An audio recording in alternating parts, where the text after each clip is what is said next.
Hello everybody, Chris here, and in this video I want to show all of you how you can make a short inside of DaVinci Resolve. So when we're talking about a short, we're talking about a video that is under 1 minute that you're going to post to possibly YouTube, Instagram, TikTok, or all three.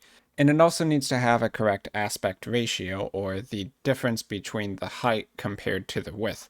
So if we go in a new project and then we go up to File and then Project Settings, then we can pick our aspect ratio. So while a standard YouTube video, you generally want to make a 16:9 ratio, meaning for every 16 pixels width, you have 9 pixels height. That would be your standard 1920 by 1080 pixel size resolution. But for short, we want to reverse that. So we actually want 9 wide by 16 high, which is more or less the screen resolution that you would have on a mobile phone, which is kind of the intended audience for these types of videos. So I'm going to take the timeline resolution here, and I'm just going to manually put in 1080 for the width, and then 1920 by the height. You could also go up to the timeline resolution and change it to custom, and then put in the same numbers. I don't think it actually makes a difference there, which way you do it. Now it's worth noting, at least on YouTube, that a short can also be a square resolution. So you could make this something like 1080 by 1080, as long as the width and height are the same, you would have a square.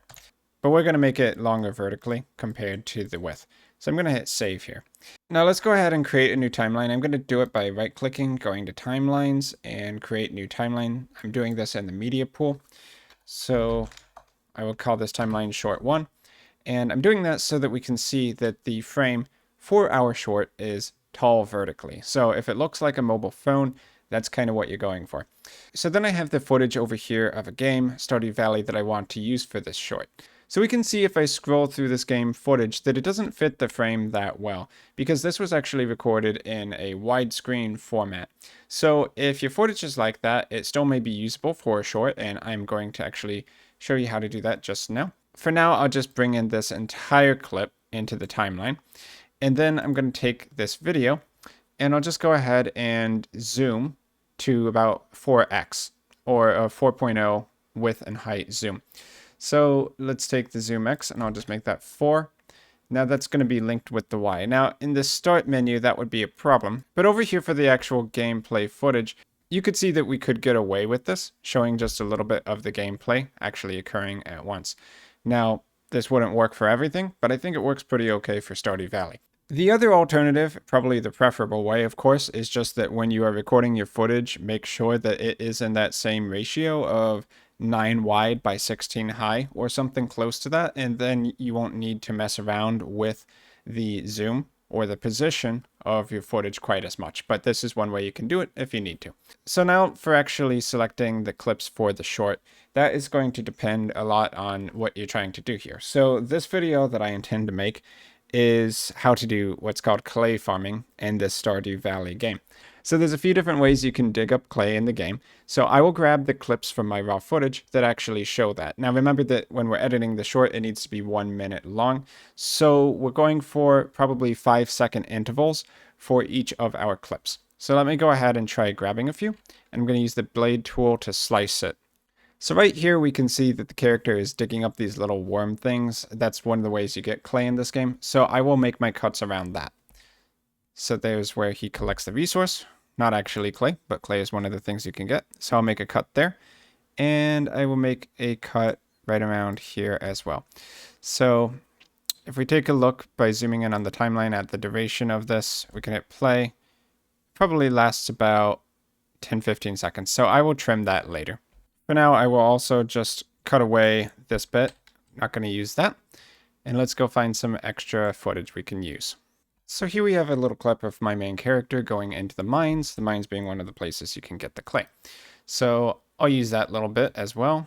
And then let's just cut away everything before that as well. So that's going to be, since I'm on Mac, Command X, Control X if you're on Windows. Then I'm at this part where I'm mining in the mines, and one of the ways you can get clay are by harvesting these items called geodes. So I'll grab that clip as well. So let's go a few frames back, make the cut there. And I'll get rid of all this extra footage. Now, if you're wondering, any of this footage that we cut away, you can always grab it from the source clip as well. So I can double click up here for the source material, and you can just go anywhere you want to set an endpoint, hit I, go a little bit after that, set an out point with O, and then you can just drag it into the timeline. So that's just going to give us that clip that I just grabbed.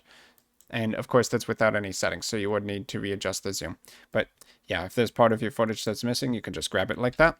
So then I'm going to grab this clip. So in the game, you can mine clay by digging at dirt. You don't do that with a pickaxe, so I'm going to mention that in my short. As you can see, it's not doing anything. So that will be one clip there. And then here, to do it properly, you use a hoe. So digging at the dirt properly and not getting any results, unfortunately. But you do get a geode and some other miscellaneous items. So I can use that as a clip. I might speed it up a little bit for time reasons. But let's go grab the part where I actually get the clay. So here I'm going to cut away the extra footage there. Let's just see if I get anything. So here's the part where I actually managed to get some clay. So I'm going to cut everything before there. Let's play this to the end of this little digging operation. That's about good. So I'll put a cut there. Now remember, we're just collecting all of these pieces that we're going to use for this short. So we're trimming most of the footage down for sure. And then as a final clip, in order to get clay out of these stone geodes, you need to break them up and then you can get the clay. So I'm going to put a cut here, get rid of this extra footage once again, and then we'll have this bit sped up where you can go inside and actually process the geode. So here I'll need to adjust the framing to fit our short, but basically the idea is still good there. We'll just have the geode being processed. And as you can see here, I wasn't lucky enough to get the clay, but that's okay. Okay, so let's condense all these little clips into one. I'm going to click over here, right click, ripple delete on the empty space, and I'll do that for all of them. Then this is going to basically condense everything into more of like an actual coherent video. So right now, everything comes out to 1 minute, 20 seconds long. So I definitely am going to need to shorten it. So just go through a second wave of looking through your footage and find out what you want to get rid of or maybe what you want to speed up. So right here, this clip is a bit long. It's like 12 seconds. So I'm going to double its speed. So I'll right click here. Let's go to change speed. I'm going to take the speed and make it 200%, and I'm going to ripple the timeline. That's going to make it so that the duration gets cut in half, but it's going to ripple over to the left, moving everything to the right, these other cuts over to the left. So if I hit change here, you see how this shrunk and everything got brought over with it. So now if I hit play, it'll go a lot faster. And for the purpose of a short video, I think it's much better actually if it plays at that speed for that bit. So for this bit, in the first couple seconds, I actually do get some clay there. That's that little icon there. So I'll collect that, and then I'm going to put a cut there. And I'll go over here to where the second one is acquired, right around there. Let's just put the second cut there. And then this little bit, I'm going to ripple it over. So that would be a ripple delete. Okay, that'll just save some time and bring us under that 1 minute requirement. So here I'll shorten the duration. He's standing outside. So once again, let's ripple delete. And then I will put a cut right here when it completely fades to black. And I will just get to the point where he's actually breaking the geodes open. So I'll put a cut there. Gonna ripple delete this extra stuff. So now we're under 1 minute, which is good. I'm gonna also center the frame. So let's take the position on this last clip and I'm gonna move it over to the right. Possibly shrink the zoom as well. Just kind of frame it so that it would be clearer to see everything. Maybe we can actually go further with that zoom. So we could just go all the way down to 3.2, looks like, and then centering this little frame. I think that looks good. Okay, so we enter the house and then smashing the geodes open in order to get the clay. And that's where I'll wrap up the raw footage. So at this point, we need to do voiceovers for our short. So I'm going to go over to the Fairlight tab, and then there's a window here called ADR, which if I recall stands for Automatic Dialog Replacement. Basically, if you want to record narrative voiceovers in post-production, this is where you can do it. It's pretty handy because you can set up cues of any duration you want, but generally I would just do 5 seconds. I think that's also the default. And you can write what the dialogue should be for each 5-second interval. So you can basically decide for the time between 5 seconds here and right here, how would you introduce your video? So if I just go to frame 0 here and I hit new cue, we'll get a dialogue of 5 seconds. We'll get a time slot of 5 seconds. So we just need to write basically what we're going to say in our video. With this footage here, and I can always go back and edit if I need to, what am I going to say?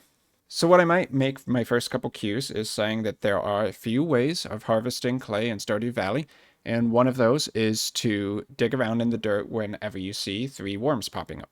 Okay, and now I have that first cue, so I can go to the end point of this cue, and I'm going to set up my second one. So let's just get that frame positioned, and then I'm going to hit new cue. So now we have 5 seconds to 10 seconds. So then my second cue, when you see 3 worms sticking out of the sand, swing at it with a hoe. Clay often drops from this. And of course, you may end up writing your dialogue too long to fit in a 5-second interval, so you can always record and then go back and change it up a little bit or make your cue longer. In fact, it may be a good idea to actually record our first couple cues before we finish the rest of our video. So I'm actually going to go ahead and do that right now. So I'm going to go to frame 0 here. And let's go to setup so that we can actually pick a record source, our microphone. So in order to use the setup page on ADR, we need to select a record track. So if you don't already have one, make sure that you add a new audio track that you're going to record your voiceovers to. You can do that by right-clicking over here and doing add track and then stereo. So I have audio track 3, that's what I'm going to use for the recording. Then you select record track here, put that on the narration track. And then record source, we can select from the drop down your microphone. So in my case, that's HyperX Quadcast. And this will immediately queue up your audio track for recording. Now note that if you aren't wearing headphones, that this may be playing back through your speakers. So you can mute your audio on your computer so that you don't hear what's being spoken into the microphone. Maybe you can also mute it as well. Or you could take the volume meter over here and just make that all the way to the left at negative 100 decibels. So we're going to go ahead and record one of the cues now. So I'll go back to the record page and then I'll click on this cue and let's click on the record button. So I'm going to be saying exactly this dialogue and it will record it to the track. It will stop when I hit 5 seconds. So it's got a time limit essentially. There are a few days. Oh, okay. So I messed that up. Let's go ahead, go back to the start and re-record it. So record. There are a few ways of farming clay in Stardew Valley. Okay, now that was better, but it was a little fast. So I could add a little extra text to the dialogue if I wanted to, kind of draw it out and not have any dead space, or I could just say it slower. So let's do our third take. In Stardew Valley, there are a few good ways of farming clay. And I'm going to change that up a little bit more. I'm going to add a few known ways of farming clay. In Stardew Valley, there are a few known ways of farming clay. And if you want to hear that, just turn off arm for record, go to the start here and hit play. And then it's going to play back. You'll be able to hear it along with the other audio tracks as well. You can mute those temporarily if you don't want to hear any music or audio, whatever's on the other tracks. So let's try recording the second bit here. So I'll go here and then we'll go ahead and hit record. And I actually need to see the text, so I'm going to pull this dialog window out a bit as well. So let's see. When you see 3 worms sticking out of the sand, swing at it with a hoe. Clay often drops from this. And as we can see, that was a little longer, so I'm going to have to re-record that. When you see 3 worms sticking out of the sand, swing at it with a hoe. Clay often drops from this. Now that would be okay. I could also take this cue and combine it into the first one, so I'm just recording everything in 10 seconds. But you generally get the idea. Just keep going through this until you finish up your video.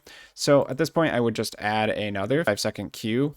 So let's see where I'm at here. Maybe what I would do is go back to the edit page. So I'm going to pull this over a little bit, and then I'm going to swap the footage around. So I'm going to hit A to go to selection mode, left click on the border here, pull it to the left to match our cue. And then let's go over here on the left as well. Okay, and then I'm going to hit T to go to trim mode, click on the thumbnail area. And I'm just going to drag this. And then I'm going to go over here right to the end. And I'm going to make sure this ends at the part I want it to. So I'm going to left click on the thumbnail area. I'm going to drag this about a second over. So we can see the starting and ending points now for our clip. So on the left, that is the first frame it's going to start on, and on the right, that's the frame it's going to end on. So if we go back to the start now and hit play, it's going to look a little bit like this. So my first cue is also a little bit too quick. So I'm just going to I'm going to trim that by using A for selection mode, left click at the border, and then pull this over a bit as well. I'm going to drag this clip to the right And then I'm going to trim everything from the left over to the right. This little bit that's under here, that's actually one of the old takes. The only take that is going to show on top is the selected one or the most recent one. So I'm going to cut that away. Then I'm going to right click on the empty space, ripple delete. Over here, right click on the empty space, ripple delete. So now this is going to be a lot more tightly edited. So if I expand this little bottom area, we can see that there's less dead space now that I edited it. So if I was to hit space and listen to it back, it should sound a little bit better theoretically. I'm not actually listening to it because I have everything muted, but you get the idea. Okay, so then we just need to create more cues for the other areas in our video. So I might make this a little longer to be 5 seconds actually. So for this third cue, since I did change the timings over here, I'm going to make the third cue at this exact frame. So let's go to the Fairlight page. I'll go to where we have a list. Let's hit new cue. And I'm going to make sure that this new cue ends at this point. So let's zoom in and make sure we're snapping to the right frame. So that's 17 seconds and 13 frames in. So to manually change our third cue, I'm going to change this up here. So this is seconds right here, and then 13 frames in. So hit enter, and that'll update your cue. So now when you record your audio, it's going to be going from here to up here. And the start and end of a cut is going to be a good place to start and end a cue, obviously. So at this point, I think I'm going to wrap this video up. I would just be repeating the same process, recording my cues till I get to the end over here. A couple other things you might want to do could be throwing in a title or some special effects. You can find those in the effects window right here. So video transitions, if you need to switch between two clips that are very different. So for instance, I could do a simple cross dissolve here, just drag and drop, and I'll hit play. And we can see that that kind of fades it, but rather slow. So I might click on that transition. You might need to zoom in order to select it properly. So A in selection mode, click on the transition. Let's check the duration and put it 0.5 seconds. So it'll be much quicker now. You can also try one of the other transitions. So you can drag a new transition onto the space, or you can just select from transition type on the right, the one you want. So I might try triangle left. Let's see how that goes. Okay, kind of fun. And at the start of your video, if you do want to have a nice fade in, you can use these white notch to kind of fade it in a little bit. Just drag this out on the video. You can do the same thing for audio if you need to fade in your audio. And then that will make it kind of fade from black. So you're going from 0% transparency to 100%, just like that. Might make that a little bit quicker. Or you might have none at all. And you can also do the same at the end of your video. So if you need a title, and you might actually not want one for a short, they tend to just be very fast cuts. But if you do want one, you can find it in the effects titles. Drag them onto video track 2 and add them in there. I have other videos about adding titles, but I'm not going to do that in this one, since I don't actually think titles really belong in shorts that much. So that's pretty much all there is to the basics of making a short. Once again, to quickly go over it, make sure that in your project settings that you have a tall vertical ratio, ideally 9:16 ratio for your video resolution, or you could do square for YouTube at least. I'm not 100% sure about Instagram or TikTok. And then when you're editing your video, make sure that it is 60 seconds or less. Technically, my understanding is that on Instagram, the videos can be longer than that as well, but for it to actually trigger as a YouTube short, it does need to be under 60 seconds. So then just make sure that your edits are relatively fast-paced to keep people's interest. Don't keep it on the same frame for too long. Switch things up. And yeah, if you just add in a few transitions where relevant, that should be the bulk of what you need to make a short. And when you're done editing your video, just remember that when you're going to be putting that video title on, actually, if we click on YouTube here, your video title, that you do hashtag short somewhere, probably at the end of your title, and that helps YouTube to kind of pick it up as a short and make sure that it shows to people who are on those mobile phones scrolling through short videos. One final thing I want to point out is that when you're done and you're going to render, make sure that your resolution that you're outputting to matches the settings for your video. So we will need to go in here for resolution custom and then do 1080, 1920. So just make sure you do that. And then when you add the render queue, you shouldn't get a error message where it pops up and says that the resolution is higher than expected. and you should be able to render correctly. So when you're rendering, it should look like the frame you actually designed it in the timeline. So if I hit render all here, then we can see it's actually matching the frame that we had in the timeline, and there are no black bars to the side. So that's what you expect. So that is pretty much all there is to making shorts. Once again, I've been Chris. I hope this video was helpful for everyone watching. Thanks for watching to the end, and I will see all of you in my future video content.